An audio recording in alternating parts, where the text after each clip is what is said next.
read out integrated circuits, the most complex chips developed for particle physics to date, for the coming upgrades of both the ATLAS and CMS experiments at the Large Hadron Collider, LHC.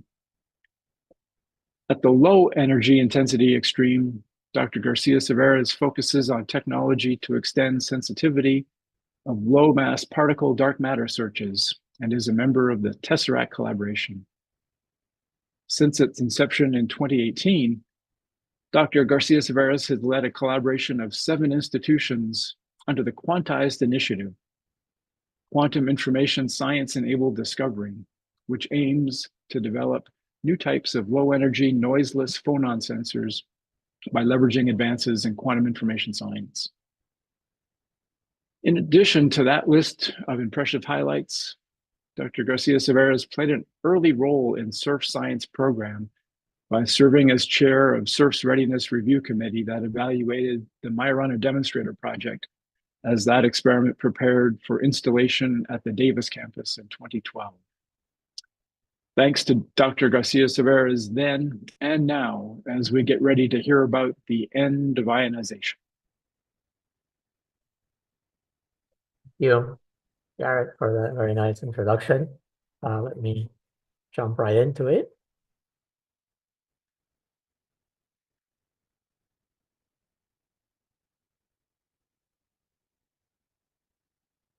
Okay, so here we go. There's nothing wrong with your screen. This is my first slide. You probably maybe don't see anything. So that's because this is a talk about being able to actually see signals which normal methods cannot see. And so that's maybe a little better for the title slide, which I will skip over. And so traditionally, we in particle physics have always seen particles through their ionization of materials. And what I mean by ionization in this talk is very general. So it's not just producing, taking an atom and ionizing a single atom, but generation of mobile electric charge in an otherwise neutral medium. So when semiconductor detector, which is, as you heard, something I also work on, when you promote charge carriers across the band gap, I am calling that also ionization. And of course, in gases and liquids, as in LZ, there is ionization. And then in metals that detect photons, there is a photoelectric effect. I also call that ionization. So the phototubes, for example, work in the same way. That's how photons are detected. However, there's more physics below ionization threshold, and so the nice thing about ionization that we've always used to detect particles is that it hides all these other processes, because of course particles are very rare. It's amazing that you can detect one relativistic particle in kilograms of material, and that's because it ionizes, and there's a whole bunch of stuff going on in kilograms of material, but all that stuff is below ionization threshold. So as soon as something ionizes, all that other stuff is hidden. And so there's kinetic theory, statistical mechanics, chemistry, etc. All that stuff is invisible when you just look at ionization. And so what I like to say is that ionization is the divided line between particle physics and material science. And so with that in mind, we can go to the look at the search for dark matter that's ongoing worldwide. And this is a plot from the SNOWMASS report showing kind of the dark matter particle dark matter landscape. And of course, you're all very familiar with LZ, which is in this plot what's called operating. It's basically LZ. And of course, the black line is from 2021. So now it's better, as you know. But still, there's the operating detectors, there's planning detectors like future larger xenon detectors, and then there's a neutrino fog that you will know, and then there's this thing called new technology over here, and it actually, if you try to say where do things ionize, and there's a weird kink here because of interaction with electron recoil as opposed to nuclear recoil. But basically, this is everything that's operating, planning, and so on is where there's ionization. And the new technology lives in the part where there's no ionization. So my first dark slide is here. And that's what this talk is about. So with that, let me give you an outline of my talk. There are particle interactions that are too weak to ionize that we're actually interested in. And so I'll talk about sevens, coherent elastic neutrino nuclear scattering, and of course low mass dark matter, which is my main interest in this area. And so detection. And then I'll talk about how do we carry out detection without ionization, and that's using quasiparticles. What makes quasiparticles, which is, of course, hopefully dark matter if it exists, but definitely sevens makes quasiparticles. And then also what are the backgrounds? So what else makes quasiparticles? Okay, so this starting with coherent elastic neutrino nuclear scattering, which is something that we know exists. It's there. It's not some mystery. It's a very well-known process. It's been observed already. And it is the thing that causes this neutrino fog background that the xenon experiments are going to hit in the not too distant future. And then there's a nice plot. I have the references below. There's a nice plot showing the different contributions of different neutrinos from atmospheric neutrinos or solar neutrinos to this neutrino fog. And then you can see that this is a process that depends on the nuclear atomic number of materials because it's a coherent process. So it goes like the number of neutrons in a nucleus squared. So you have heavy elements like lead have a much higher cross section for this coherent process. And unfortunately, xenon is a pretty heavy element. It's right here in orange. And so it is quite sensitive to coherent neutrino nucleus elastics. But the interesting thing on this, I have my screen here. The interesting thing on this plot on the very right here is that while other processes have a threshold, the coherent elastic scattering doesn't have any threshold. So you can get energy transfers to a nucleus that go all the way down to zero. And that's very important.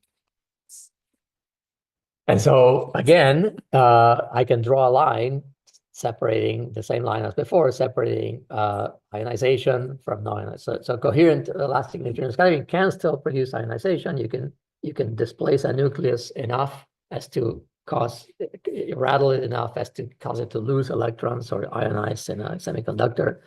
But if you don't, eventually the amount of energy as the process doesn't have a threshold, it goes all the way down to zero. The amount of energy imparted to a nucleus is too low to ionize anything, even semiconductors.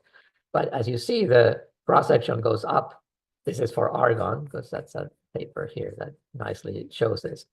There is most of the events in coherent elastic neutrinos are way down here where there is no ionization.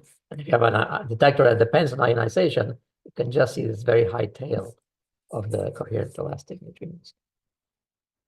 Okay, but my main interesting is not that, which is a known process, but it's dark matter, which maybe is there, maybe isn't.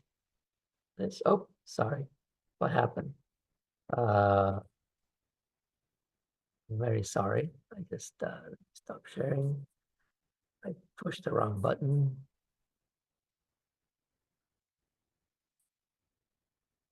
Now I have to start sharing.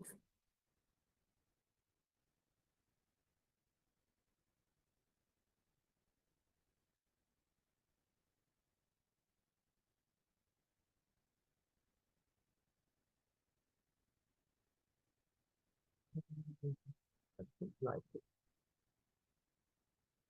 my school. Okay. All right. Sorry about that. So I think I'm back. If I'm not, someone should let me know, but I think I'm back. The the dark matter, which is what I'm interested in at lower masses. So of course, at surf, you have LZ looking for dark matter, but generally in masses significantly larger than the proton mass. But there's a lot of interest and theoretical motivation for dark matter models, which are called hidden dark matter models in general, which produce particles that are lower than the proton mass. And so these particles can again produce cannot cause a whole nucleus to recoil or even an electron to recoil, but they just coherently interact with materials, and I'll get to that in a minute, and they don't ionize. So how do we deal with things that do not ionize? And we need a different method to detect them. And so that's what I'm trying to convey here, is that let's start with a semiconductor, because there's a very good analogy here. So in a semiconductor detector, you have a valence band, band gap, and conduction band. The band gap for silicon is not 3.7 eV, but because it's an indirect semiconductor, you actually need that much energy to promote a carrier across the band gap, because not only do you have to overcome the energy of the band gap, you also have to match momentum. And so if you have less than 3.7 eV of energy imparted into the material, you will not ionize, you will not promote any carriers across the band gap. And so we now are talking about signal. So this is old signal that has more than 3.7 eV. New signal is much, much smaller than 3.7 eV, so maybe even milli eV. And so, of course, you need something with a tiny band gap, let's say. And there is such a thing, which I'm calling band gap impedances here. When we have superconductors like aluminum, if you cool it enough, it's a superconductor. And the reason the superconductor is because the charge carriers pair up into Cooper pairs. And then there's essentially zero resistance. But those Cooper pairs have an amount of, you can break them. You can separate the charge carriers out of Cooper pairs by hitting a Cooper pair with a certain amount of energy. And that energy to break Cooper pairs is 0.36 milli eV for aluminum. So that's an interesting factor of 10 to the 4. So this is an effective band gap, because you basically have a process where you can absorb some energy and cause a change in a material, which is kind of let's call it in this talk equivalent to a band gap. However, when even in silicon, yes, at room temperature, you have a leakage current, you have thermal charge carriers going into the conduction band all the time. And so typically, if you cool silicon, then you suppress that, and you don't have that because you have a lower thermal energy. We have to do the same here. So if you now are talking about a 0.36 milli eV effective band gap, of course, that will be completely ruined by thermal energy. That's why you don't have a superconductor at room temperature in the case of aluminum. You have to go very cold to get aluminum to superconduct. And that's why. It's because if you're warmer, you just break all the Cooper pairs instantly. So we need to go down to something like 30 milli-K temperature for the detectors we want. Again, this is a factor of 10 to the 4, because you're reducing KT by 10 to the 4. You're reducing your band gap by 10 to the 4. So that all squares. However, in the case of electric charge carriers, we now have an electric current. We know how to amplify that. We know how to collect that. We put that into a circuit. So ionization already gives you very nicely electric signals, which is what we deal with in detectors, is electric signals. Breaking Cooper pairs does not give you an electric signal. So we need to develop methods for detecting these processes, which basically, how do you turn breaking Cooper pairs into an electric signal that then you can process in a circuit? So there's a lot of R&D currently, and this is what this quantized program that was mentioned before, a lot of that is aimed at this question: how do you turn quasiparticles into an electrical measurable signal? Another important point that I wanted to make is that this is a bit of serendipity. You're not in business at these temperatures if you don't have a dilution fridge. And dilution fridges used to be kind of odd things, specialty items that were very expensive and finicky and hard to use. But today they are commodity items that you can just buy off the shelf. And this is driven by the quantum computing industry. Luckily for us, we're not doing quantum computing, but we need to get dilution fridges. And so this is the worldwide production of dilution fridges projected out. And it's completely dominated, as you can see, by quantum computing. All other customers are a bit smaller. And of course, our experiments are one of these other customers. And then there's, thanks to this, there's a lot of manufacturers of dilution fridges that turnkey systems that you can just buy that are coming online. And every year there's more. And there's a list here, which is a partial list. Okay, so now how do you turn quasi-particles into electrical signals? So here, you consider that there are a huge variety of ionization detector techniques in use. Often they contain gain, for example, multiplication in gas, as is used in LZ. Now, quasi-particle readout methods, on the other hand, there is already quite a variety, but not at the same level as our ionization detectors, which have been in use for more than 100 years. But we're also developing and inventing, adapting old methods, developing and inventing new ones. And I will focus on one method, which is quasi-particle trapping assisted transition edge sensors. That's the technology that we're using, and that's what's used in the TESSERACT experiment. This is the TESSERACT logo up here. Okay, so what is a transition edge sensor? So this, and then how do you read it out? And so this slide is one slide to a primer of that. So a transition edge sensor is just a little chunk of superconductor, which is biased. In other words, it's in a very cold environment where the material is superconducting, but then you heat the material by running a current through it, and you heat it just enough to keep it at the superconducting transition temperature. So that's hard to do because a superconducting transition is very sharp. But there's a method called, you can actually achieve that with negative feedback, just like in an amplifier where you have an op-amp with negative feedback, same kind of thing.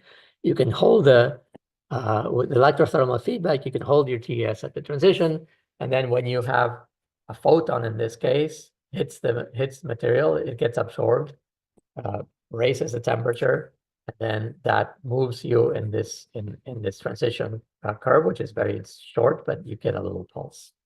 And then how do you read that out? Well, you have the workhorse of reading out these very cold transition sensors is squid amplifiers. Squids are not a new technology. They've been around for a very long time, but they're basically extremely sensitive magnetometers for this purpose.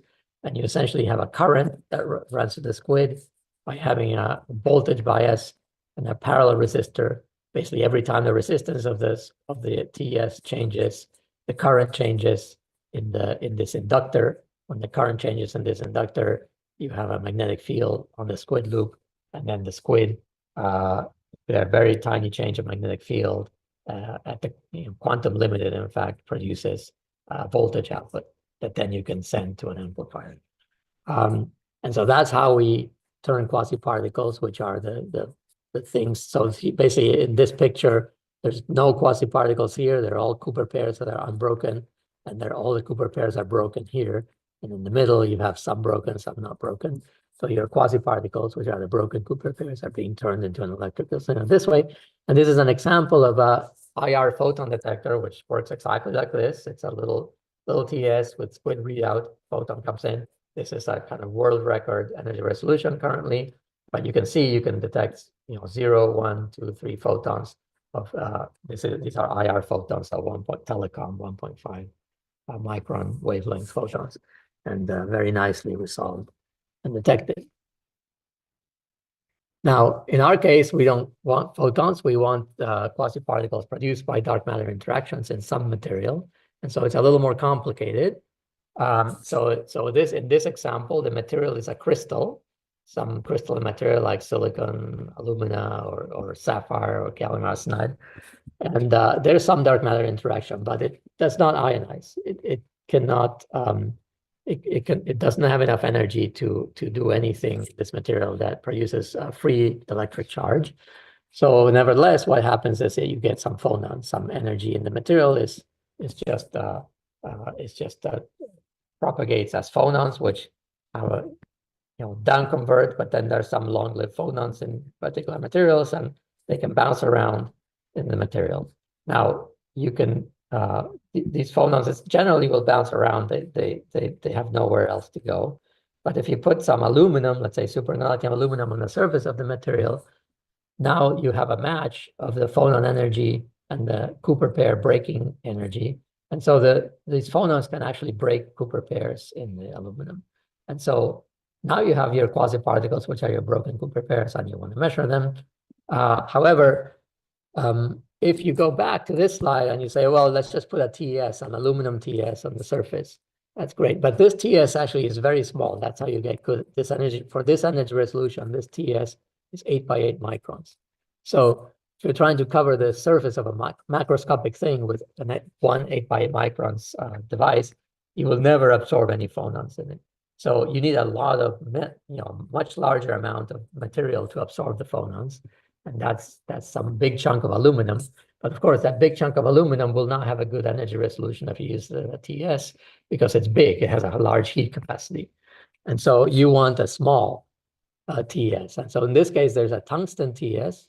Tungsten because it has a lower superconducting transition temperature than aluminum. And I'll tell you why in a second. And then a bigger chunk of aluminum to where it is superconducting.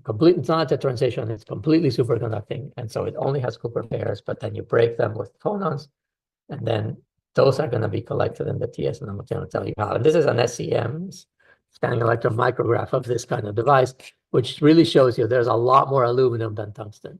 This is a little tungsten film, and then this is just a little corner of the aluminum here. In this case, the tungsten is below the aluminum. In the picture, the tungsten is above the aluminum. It doesn't really matter. This is a device, a wafer covered with these little dots on it. You see are these things. Okay, so what happens? So then the Cooper pairs that are broken have a certain Cooper pair breaking energy, and they have a lifetime in the aluminum. They diffuse around. If they come to this overlap region of the aluminum, there's a lower Cooper pair energy in that material, that interface material. And then in the tungsten, there's an even lower Cooper pair breaking energy. So what happens is when by diffusion, some of these quasi-particles reach this interface, they down convert, they produce multiple quasi-particles in this device. And then the same thing happens here. Then because they down converted, they can't get back out because now they have lower energy than this energy. So this essentially captures. That's why it's called quasi-particle as trapping assisted, because this traps these quasi-particles in this material. And the point is that the original material, the crystal, was grams of material. You have a few phonons in grams of material, but now you have micrograms of aluminum that the phonons break Cooper pairs into. And then you have nanograms of material that you're going to heat up. So eventually, this is not a thermal detector. This thing has not thermalized yet. The temperature has not equilibrated. This little thing is the only thing that was become a little bit hotter, because once the quasi-particles get in there, they can't get out, and they thermalize and they raise the temperature. That's your TS. So this is a very nice method. Of course, there's efficiencies all along here. And so this is the key to these detectors, is making it so that you have enough detection efficiency that you can eventually get your energy resolution for the phonon interaction in this material. And so there's even more complicated signal collection methods. And in this signal collection method, I'm using, there's a vat of superfluid helium. Now, this is something you guys can relate to, because there's, instead of liquid xenon, which is a liquid noble gas, we have used liquid helium, which is a liquid noble gas, and your interaction happens there. But instead of collecting charge carriers, as you do in a regular TPC, now you have phonons and protons. And they don't drift like in a regular TPC, they just bounce around. But when they hit the surface, they can actually evaporate a helium atom because there's vacuum above. This is called quantum evaporation because basically instead of boiling the bulk, you just have enough energy imparted to a single atom to make it free of the surface. And that's a very small amount of energy in superfluid helium. It's about 1 millielectron volt is enough to evaporate an atom. And so you can get a 1 MeV phonon, evaporate one atom, but then when that atom just travels and hits a surface, which in this case is what I showed you before, a crystal, the adhesion of the atom to the surface because of van der Waals forces can release more energy than it took to deposit to evaporate the atom. So this is a gain mechanism. And then you get a gain of 10 or even 20. And then you detect the phonons that were produced by this collision of this atom with this crystal. And this is an actual experiment. There's a reference showing this quantum evaporation signal. In this case, we used a radioactive source, so we got light out. So we got photons, but that's to give us a trigger. And then after the trigger, sometime later, you get the quantum evaporation signal. And it's very clear. Okay, so I talked about how to detect quasi-particles, but where do they come from? So hopefully they come from dark matter interactions. That's what I'm trying to look for. Of course, this is the second source they come from, but I'm going to tell it to you first because that's the one I'm interested in. And so again, as a particle physics, we kind of view the world like this. There's a bunch of atoms floating around. There's particles that come in and hit atoms or nuclei or quarks or whatever, and then release charge, and then we measure the charge. In this case, we don't have that anymore. So we need to switch over more to a material scientist's view of the world, which basically there's materials which are collections of atoms and lattices and so on, with all sorts of modes that are not what we're used to as ionization. And there's excitations, which again are not ionization, which can affect those modes and produce, for example, phonons or quasi-particles. And the lattice can reorganize and so on. So this is why when we give up on ionization, we really also have to become a bit of material scientists. And so one of the consequences of that is that in the case of ionizing radiation, where we just care about one atom or one nucleus, it doesn't really matter what the rest of the material is to the interaction itself, to the dark matter interaction. The dark matter interaction is just looking at the nucleus. And so you are free to pick the best material to collect the charge, to isolate backgrounds, and so on. And as you well know, in the case of the WIMP dark matter search, liquid xenon won. It is the best material to search for WIMP dark matter. And that's because the interaction itself doesn't really care what the material is. It's just the detector itself that cares. And so there is one ideal detector, which is liquid xenon. That is not the case for the low mass regime. In the low mass regime, the dark matter is no longer going to interact with a single nucleus or a single electron. It's going to interact with the material, with the lattice, with the whole lattice. So the wavelength of the dark matter is longer than the lattice spacing. And the lattice properties actually matter to the interaction. And so there will never be a single material that will win the race for low mass dark matter. And so this is an example of a theoretical work showing, in this case, the sensitivity of different crystals to dark matter interactions. And you can see there's a range of sensitivities depending just on the material. It is the same dark matter interaction. And this is another paper showing that in some materials, you can even have directionality. So the interaction can be different depending on which direction you hit the lattice from. And so this is, of course, directionality is a very interesting property for dark matter searches. And so let me, I'm getting to the end, but let me now talk about how do quasi-particles, how do we measure quasi-particles without the dark matter interaction. So where do they come from if there isn't a dark matter interaction?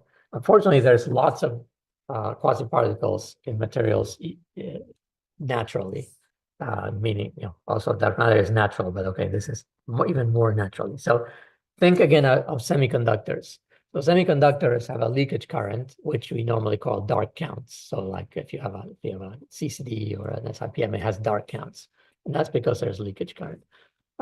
This is not the same as noise. Noise is your amplifier, white noise, and so on. But dark current is different. And so, for example, you have impurities or defects in semiconductors that greatly increase the leakage current. This is something that's affected by how you prepare the material, what you put on it, etc., how you treat the surfaces. So it's not so surprising that quasi-particle detectors also have dark backgrounds, so also have dark counts.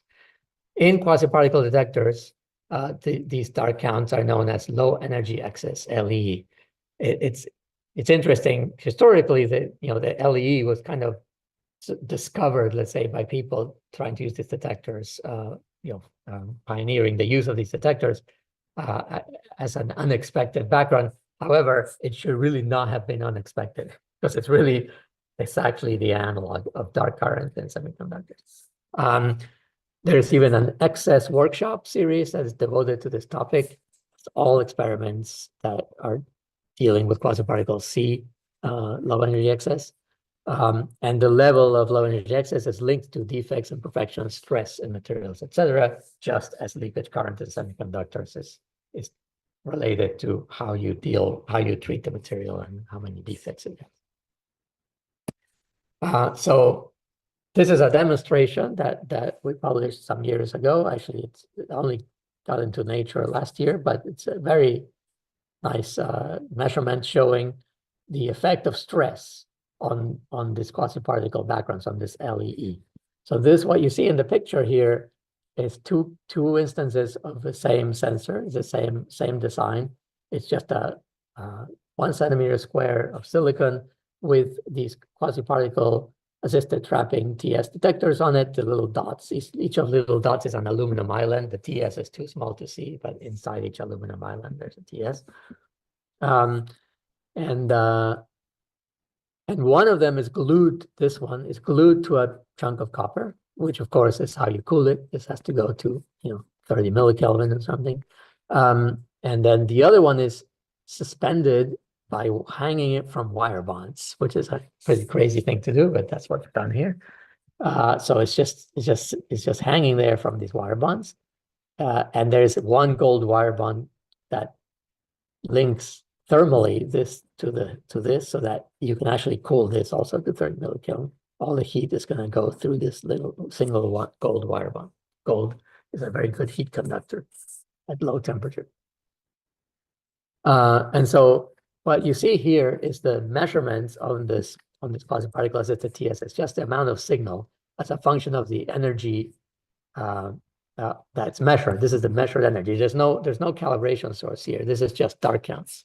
But of course, in dark counts, you have a spectrum. This is the spectrum of dark counts. Never mind this high part at the high end. This is essentially saturation, and this is maybe there were some cosmic ray events or some external background hitting the detector here. But at the low end, this is just dark counts. And you can see that they're very different. So by orders of magnitude. So the one that's glued has orders of magnitude more dark counts than the one that's hanging from wire bond.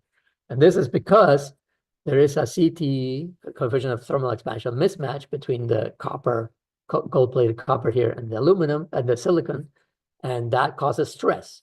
And stress essentially relaxes with time, and every time there's a relaxation event, some atoms rearrange themselves, let's say at the interface, that releases phonons that make quasi-particles, etc.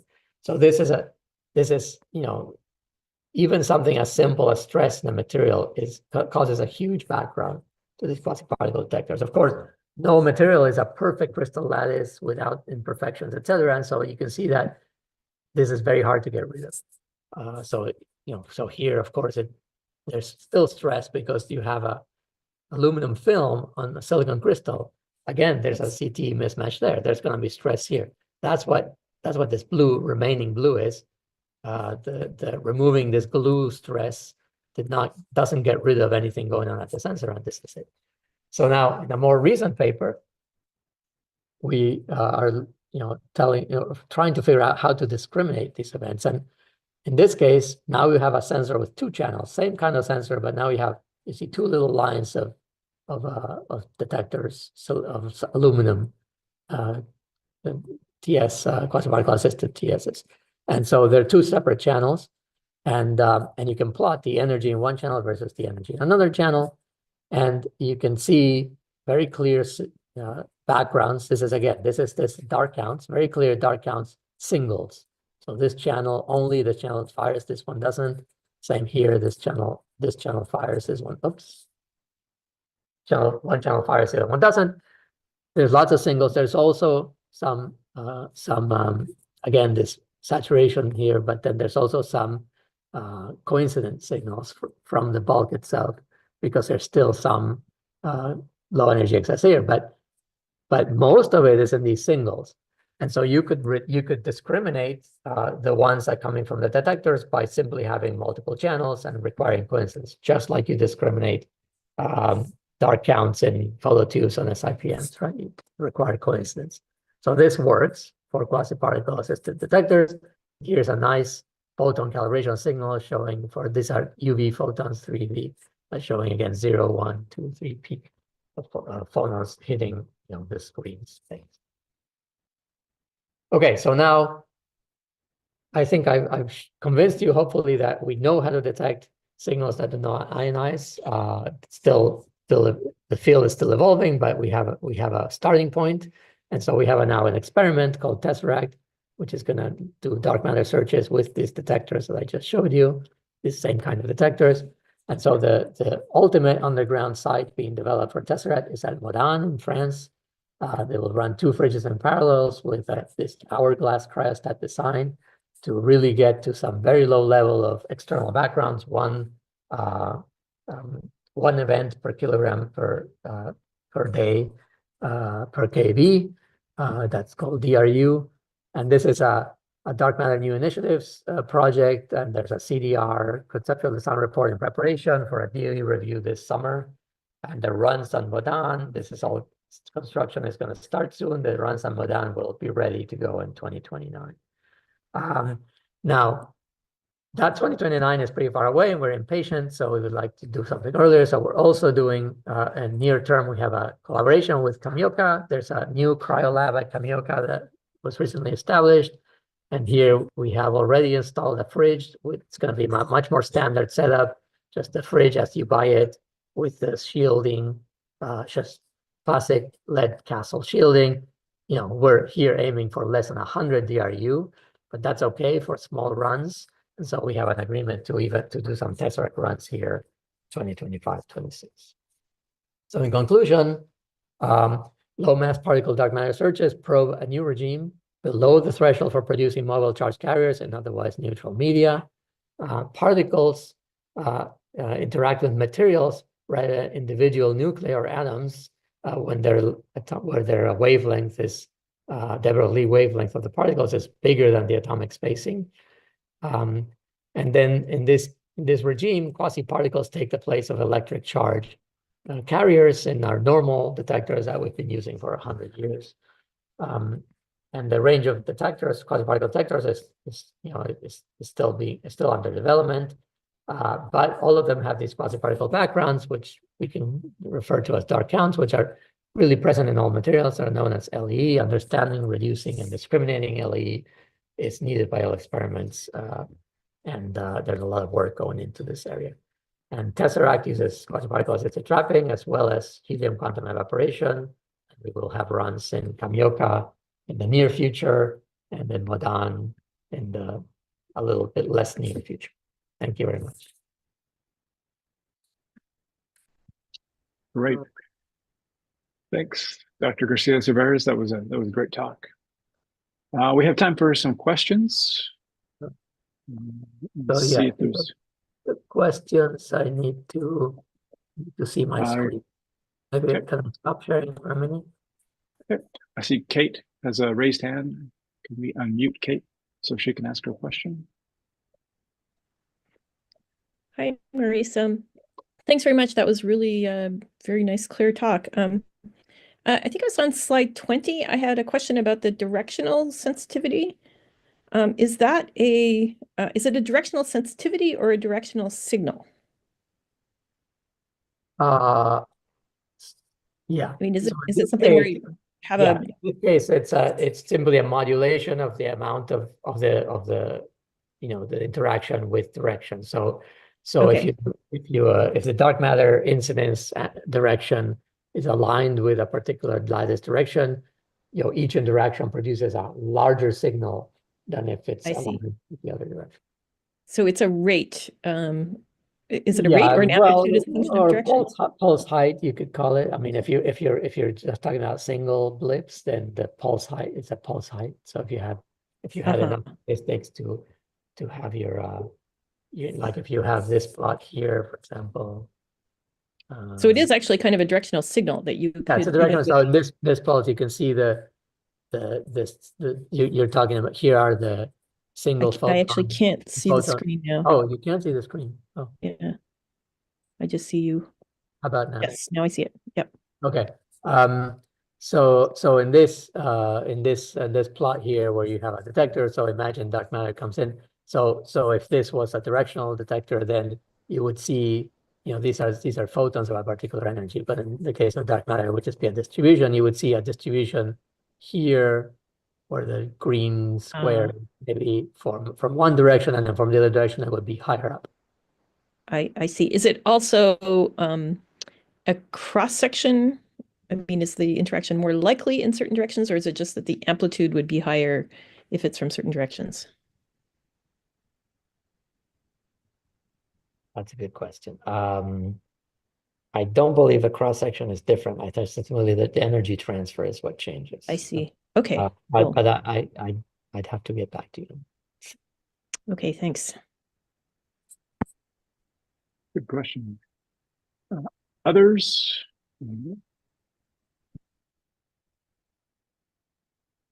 If not, let me jump in with my question here.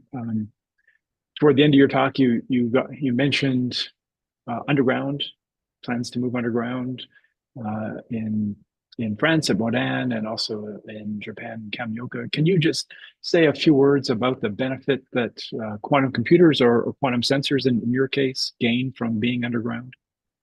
Yeah, so it's not the sensors themselves, right? But we're still doing basically dark matter target material where where we want dark matter interactions that we know suppress all other interactions. And even though our energy and energies we care about are in the sub EV or regime, or like a cosmic ray interaction would produce kVs of energy. So in principle, you could discriminate it that way. There's still radioactive backgrounds are still a big problem, and cosmic rays are still a big problem. The amount of energy that we're sensitive to is so infinitesimal that cosmic ray interactions in the cryostat or material, or in the fridge material, can actually produce low energy excitations that reach our detectors. And so for example, IR photons, or just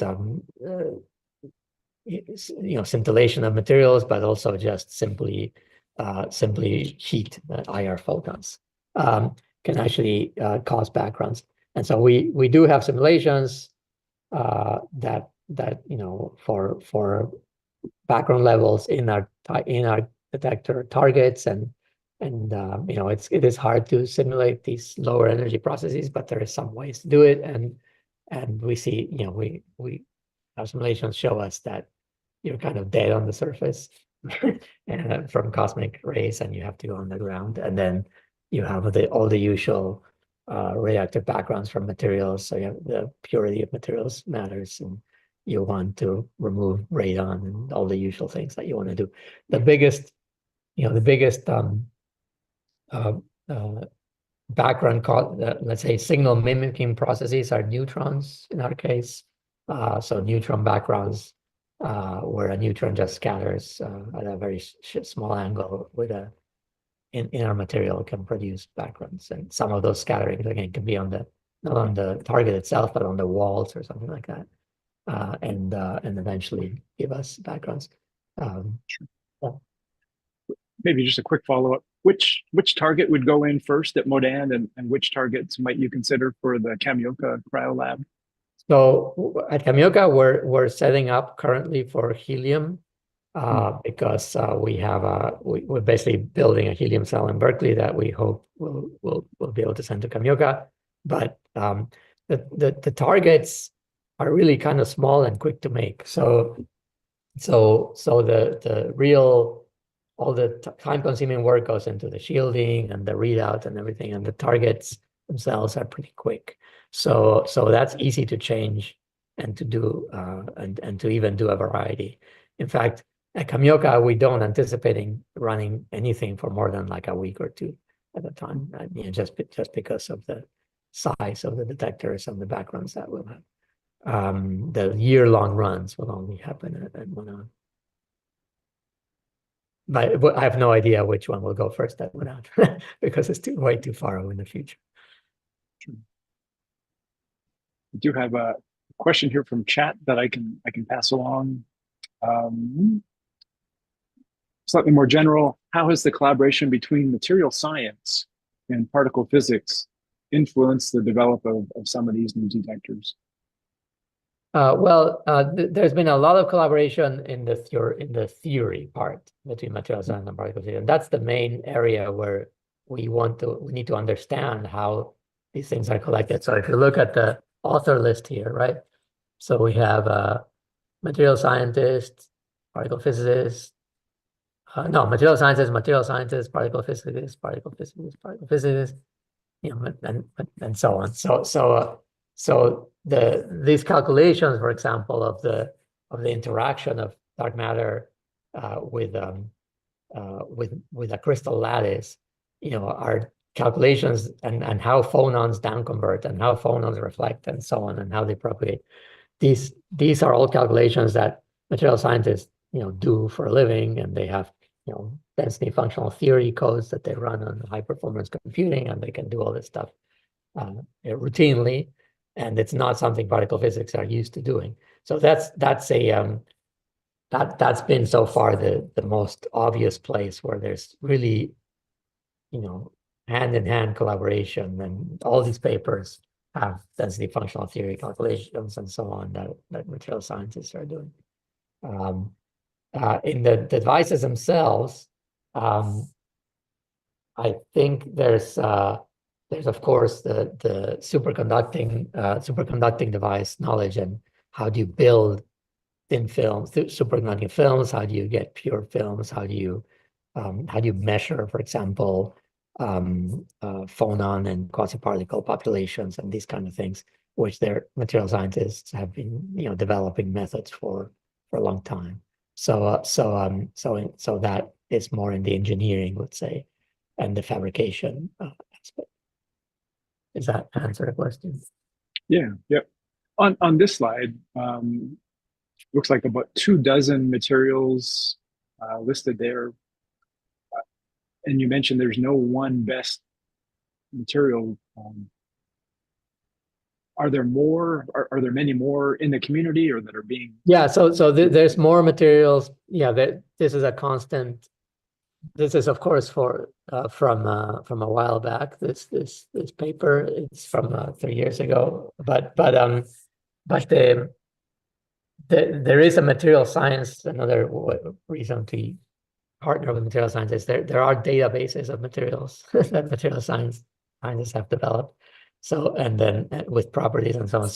So this is basically scanning some database and doing some calculations, automating some calculations on a database of material. But these are very simple materials, let's say, which we're all familiar with. People develop, you know, much more complex materials these days. The problem is that they only make them in tiny amounts. But eventually, some of these more complex materials might prove more useful for a particular model, you know. For a particular purpose, like, for example, directionality.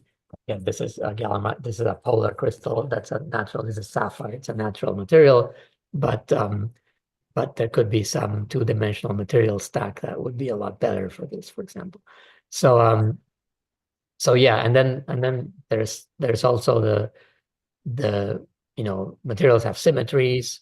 There's topological insulators, things like that people are looking at for, again, for guiding phonons, guiding quasiparticles, or collecting them in different ways. There's interfaces.